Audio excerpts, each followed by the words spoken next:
Поставили на коліна та почали стріляти. Раїм Айвазов розповів у суді про катування під час так званого затримання. Він останній, кого запроторили за ґрати після масових облав силовиків в окупованому Криму 27 березня.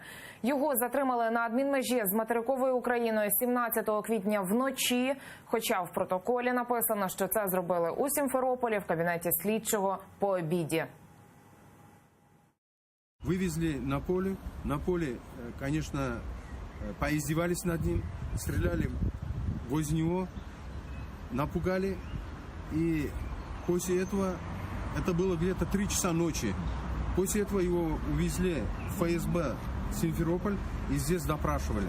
Мы ходатайствовали, я просила под протокол судебного заседания у суда вынести частное постановление в адрес военно-следственных органов с целью проверки этой информации, поскольку данная информация содержит признаки преступления.